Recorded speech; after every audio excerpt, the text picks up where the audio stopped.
Hello, Bonita Bay Club members. EJ McDonald, your Director of Golf. I'm here with Hal Akins, our Director of Golf Course Operations. Seems like we've been doing this way too much, Hal, lately. We'd rather be out on Sable, giving a golf course update out there. But first, thanks for taking the time. I know your house took on, quite a bit of water and stuff, and obviously with the effort we have out here on the golf courses is it's tremendous what the team's doing. Just it's incredible to watch. So thanks for coming out here and doing this. I know the members will appreciate kind of seeing what's going on, getting an update. We just kind of wanted to get somewhat of a grasp, best we could. Yep. Here on it's Saturday, late afternoon, to kind of figure out what direction we're going and things like that. So, Hal, why don't we start out at the Naples Club? I think that's the simplest. As long as we can get one thing going out there, we're okay, especially with the Sable renovation stuff. So let's start with the Naples Club. Well, I just came back from there and everything's fine. Our biggest concern out there is the fact that we don't have adequate power to run the pump station. And I think people are like, well, why do you need water? Yeah. Well, we wanted to stop raining and now we need some water. The high spots will dry out fast. The low spots, you obviously don't have to worry about that. But you need to get some water on the greens. They can't go several days without water in this drier air and breezy conditions. So, so that's the big concern right now. They're telling us the 15th. I think they're sandbagging, but let's hope that's the case. Let's hope they're sandbagging. I know that they're doing that in Bonita Springs a lot, saying 16th for some of the phases that are out. So obviously we got Marsh driving range and short game practice area open yesterday. Today we started running tee times on Marsh. So clearly Marsh was way better off than Creekside and Bay Island coming out of the storm. That's typically the case. I think, gosh, except for Ian, when we had the serious damage like from the storm surge, which we didn't have near that kind of damage from this storm surge. I think we've opened Marsh up pretty much after every I think you're right. First, Marsh has been first. Seems to be the one that gets the least amount of damage. But the guys, they got that cleaned up. They did a heck of a job getting that cleaned up. It looked really good this morning, even though it's super wet. And so we've shifted all of our efforts over here to Bay Island now. They got quite a bit of work done today. We'll be back here again tomorrow, working some more, trying to get all the stuff off the ground first, get it off the turf, And then once I feel comfortable with where we're at here, then I'm gonna shift some guys over there to Creekside and start working on it. So I feel pretty good about it. We don't have any major damage like we had before. All the bridges are intact. None of the slopes and stuff that along the Cerro Bay there are washed out. There's a couple of small washouts, but nothing that would impact anything. We did have water in our pump station again over here, the Bay Island pump station.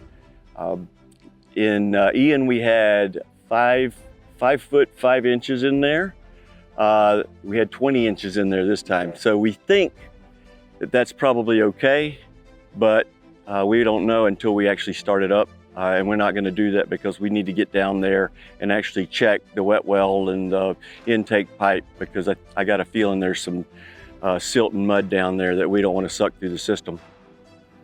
Yeah, I went through and rehashed our first video from Ian, and I feel a lot more poised this time since the surge, you said, was quite a bit lower. And looking at 9 Bay Island versus what it was after Ian, coming off that slope there on the right side as you played the hole, the debris line was down below. I heard some talk that there had been water covering the entire area. I don't know exactly where that came from. It could have come from the other way. But so what are the things going forward that we do know, besides you guys are busting their tails to get these courses open? Well, we learned a lot from Ian. Obviously that was a much worse case scenario. You're going to have some burnt turf because of the salt water, and even the salt wind. It has the salt water in it. It's going to burn all the trees and it's going to burn the turf a little bit too. But we bounced back fairly well from that. And I think one of the things that we learned is that it would have been nice if we could have got water on the ground faster.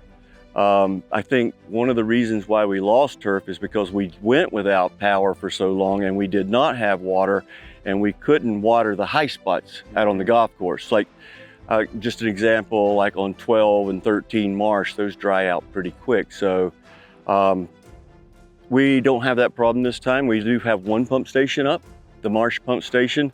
And so as we've talked about many times, all of our pump stations are tied together with a large 12-inch main line, so we can shift water from any pump station to any golf hole with the same amount of volume. So unfortunately, we've had to do that too many times. We've had a lot but of practice. Fortunately, it was engineered that way, and you guys put it in. So I think that, you know, the infrastructure's in place on all the golf courses. No bridges are out. That's right. Lots of debris.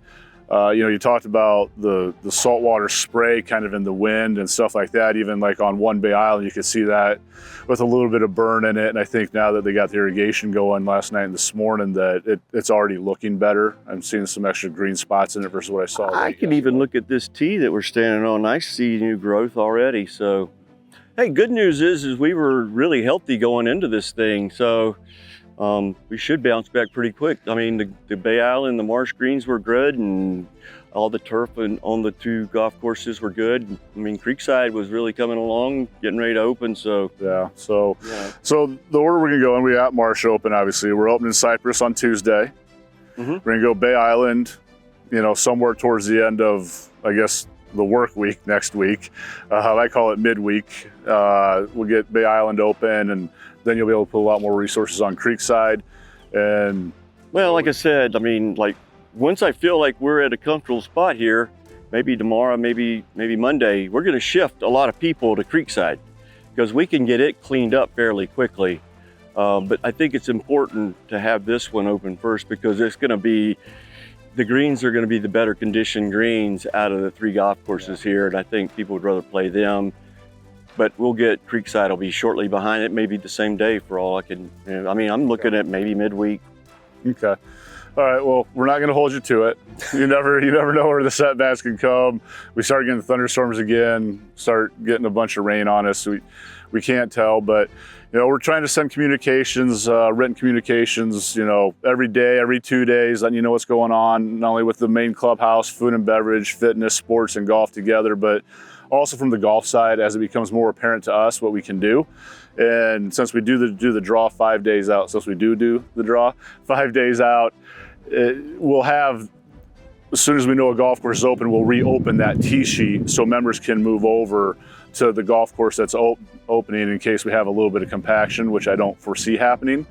As of right now, the tee sheets are still pretty good. So, well, considering, you know, the damage that folks north of us experienced, we dodged a bullet here. You know, we just got a lot of cleanup to do, and I think the turf will bounce back pretty quick. So, you know, there's a decent chance of rain tomorrow. Actually, a little bit wouldn't hurt. Yeah. But then, you know, it's dry and seasonable, so we're going to have the mid 80s and the upper 60s at night and low 70s. So we finally made it, hopefully, to some decent fall weather that the grass likes. Yeah, we were really sick of the rain. We were really sick of the heat and humidity, and now we're really sick of storms. So anyway, you know, I think that, as I said, we'll keep the members updated through written communications. We just wanted to do a quick video for you, give you an update. You know, you've seen some of what the golf course looked like on Thursday morning from the drone here on Bay Island in particular, with some of the standing water and where some of the surge entered in and things like that. So Hal, you know, once again, thanks for all the hard work, you know, your team's putting in for you and under your leadership, and appreciate taking the time to do this. No problem, my pleasure. The guys are working hard, so they'll be here tomorrow cleaning up. They're working hard. So as always, if you have any questions, feel free to contact me at any time. Take care, y'all. Or Hal.